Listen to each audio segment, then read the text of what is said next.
Merhaba arkadaşlar, kanalıma hoş geldiniz. Bu videomda yapılışı çok kolay, görüntüsü şahane, tığ işi, bebek yeleği veya bebek battaniyelerinde kullanabileceğiniz bir örgü modeli sizlere göstermeye çalışacağım.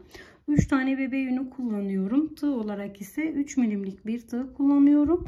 Bebek battaniyesini yapıyorsanız eğer 4 veya 4,5 numaraya kadar da tercih edebilirsiniz elinizin sıklığına göre. Modelimiz tek sayıdan oluşuyor. Bebek battaniyesi yapacaksanız eğer yaklaşık 1 metre kadar zincirinizi çekip o şekilde başlayabilirsiniz. Kaç tane olursa olsun sayımız tek sayı olması gerekiyor. Ben şimdi kısa bir parça anlatımını göstereceğim. Sadece 17 tane zincirlerimi çekerek başlıyorum. Öncelikle sıkı sıkı bir tane kilitleme zincirimi çektim. Daha sonra 17 tane sıkı olmayacak şekilde zincirlerimi çekiyorum. Zincirlerinizi çok sıkı yaparsanız ikinci sırada toparlama yapar.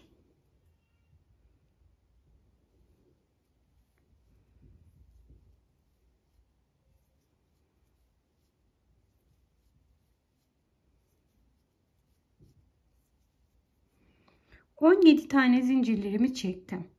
Hemen ikinci zincirin içine batıyorum ve sık iğnemi yaptım.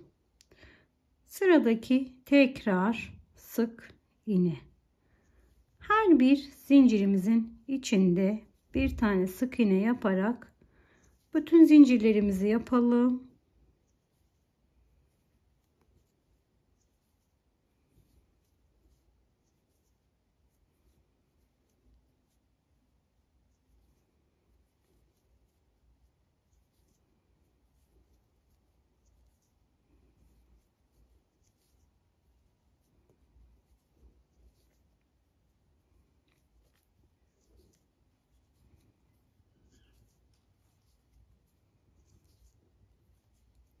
Bütün zincirlerimi sık iğne olarak yaptım.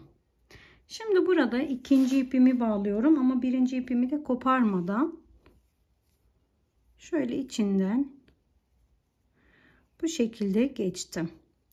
Bir tane zincirimi yapıp örgümü çeviriyorum. Girişte hemen bir tane şu şekilde sık iğnemi yaptım. Burada bir zincir yapıyorum. Başına bir doladım. Bir tane sık iğne atlatıyorum. İkinci sık iğnenin içine batarak kısa bir trabzan yaptım. Bir trabzan boyunda olacak. Kapatmadan tekrar başına sardım. Aynı yuvaya bir defa daha sardım. Bu şekilde tek seferde çıkarttım. Bir tane sıkı olmayacak zincirimi çektim. Başına sardım. Bir atlatıyorum. İkincinin içinde tekrardan bir tane iki defa sarmış olduğum bir fıstık yapıyorum. Tek seferde çektim. Çektikten sonra bir tane sıkı olmayacak zincirimi yaptım. Başına sardım. Bir atlatıyorum. İkincinin içine batıyorum. Aynı şekilde tek seferde çektim. İkili fıstığımı yaptım. Bir zincir. Başına sardım. Şu aradaki ipi kesebiliriz. Görüntüsü bizi rahatsız etmesin. Bir miktar gizledikten sonra kesebilirsiniz. Başına sardım. Bir atlıyorum. İkincinin içine batarak iki defa sardım. Bir fıstık yapıyorum. Fıstıklarınızın boylarını çok uzatmamaya özen gösterin. Çok uzatıldı mı dağınık görünebilir. Bir atlıyorum. İkincinin içine bir tane sık iğne. Pardon, bir tane fıstık. Başına sardım. Bir atlıyorum. İkincinin içine bir tane ikili fıstık. Zincirimi yaptım. Bir atlıyorum. İkincinin içine bir tane ikili fıstık. Bir zincirimi yaptım. Hemen kenardaki şöyle kenardakine sık iğne olarak battım. Şimdi burada üçüncü ipimi sarıyorum. Her renkte bir sıra yapıyorum. Dilerseniz 2 renk yapın. Dilerseniz 3 renk yapın. Kendi isteğinize göre renk sayısını çoğaltıp azaltabilirsiniz.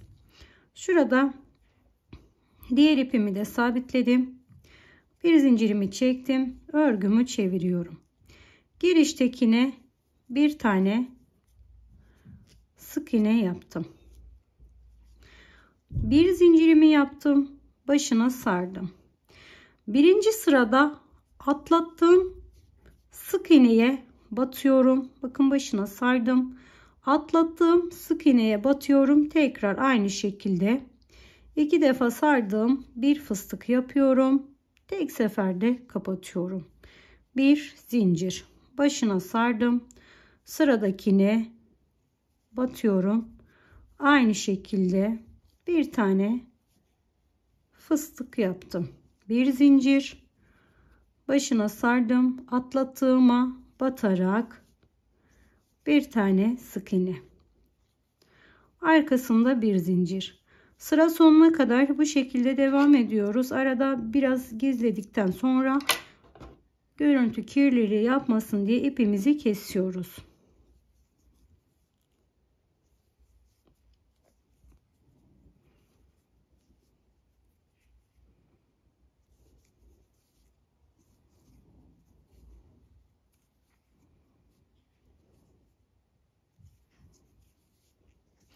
İlk 2 sıramızı bu şekilde yapıyoruz. En sondakine aynı şekilde bir tane fıstığımı yaptım. Bunu kapattım. Bir zincir yaptım. Kenardakine sık iğne olarak battım. Birinci sıramızda 7 fıstığımız vardı. İkinci sıramızda aynı şekilde 7 tane fıstıklarımız olması gerekiyor. Beyaz ipimi alıyorum. Burada diğer ipimi bıraktım. Şöyle bunu sıkılaştırdım. Bir zincirimi çektikten sonra örgümü çevirdim. Hemen şuradaki sık iğneye batıyorum. Bir tane sık iğnemi yaptım. Bir tane zincirimi çektim. Başına sardım. Şimdi arkadaşlar bir tane zincir çekmiştik aralarında. Zincire batıyoruz. Bakın tepeye değil zincire batıyoruz. Şuradaki sarı zincire batıyorum. İkili fıstığımı yaptım. Çapraz olması için sarı zincirlere batıyoruz. Tek seferde kapattım. Bir zincirimi çektim. Başına sardım. Tekrar zincire batıyorum. Şurada gördüğünüz zincire batıyorum. İkili fıstık yaptım.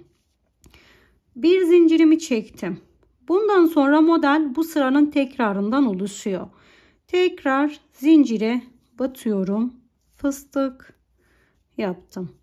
Sıra sonuna kadar bu şekilde şunu kaydırarak sarı olan zincire batıyorum. Her sırada ben sarı diyorum ama her sırada renk değişiyor. Önemli olan zincire batmamızdır. Başına sardım. Modeli biraz kaydırarak burada duran zincire battım. Bir zincir başına sardım. Önceki modelin alt sırasına zincire batıyorum. Kapatıyorum. Bir zincir aynı şekilde sıra sonuna doğru geldim. Modelinizi eksiltme olmaması açısından ara ara sayabilirsiniz. Benim yaptığımı tekrar ederseniz modelde eksiltme azaltma olmayacaktır. Bir tane sık iğne yaptıktan sonra kenardaki sık iğneye battım. Beyaz ipimi bırakıp sarı ipimden tekrardan devam ediyorum. Bir zincirimi yaptım, örgümü çevirdim. Girişteki sık iğneye batarak bir sık iğne. Bir zincir başına sardım. Modeli kaydırıyorum. Zincire batıyorum. Önceki sıranın zincirine batıyorum. Bu şekilde kapattım. Bir zincir. Sürekli model tekrar ediliyor. Bu sırayla birlikte yapalım bu şekilde.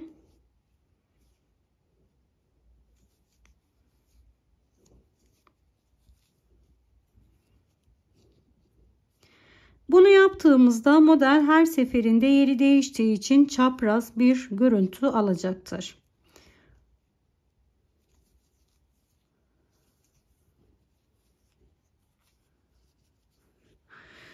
Benim ipim biraz kalın olduğu için ikili sarıyorum. Eğer ipiniz ince ise üçlü de sarabilirsiniz.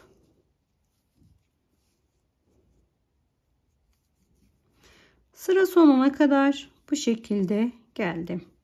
Bir zincir yapıyorum ve sıradaki sık iğneye sık iğne batıyorum. Diğer ipime geçiyorum.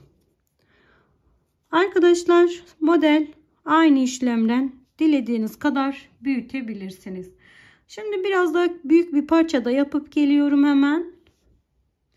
Modeli biraz daha büyük görmeniz için, net görmeniz için büyük bir parçada yaptım geldim. Bu aradakiler, kenardakiler kendi isteğinize göre kenar tığlaması yaptığınızda zaten kaybolacaktır. Modelin arka yüzü yok. Çift taraflı kullanabilirsiniz. Her iki tarafı da eşit bir şekilde. Videomun sonuna geldim arkadaşlar. Umarım sizler için faydalı bir anlatım olmuştur. İzlediğiniz için çok teşekkür ediyorum. Başka bir videoda görüşmek dileğiyle. Şimdilik hoşça kalın, sağlıkla kalın.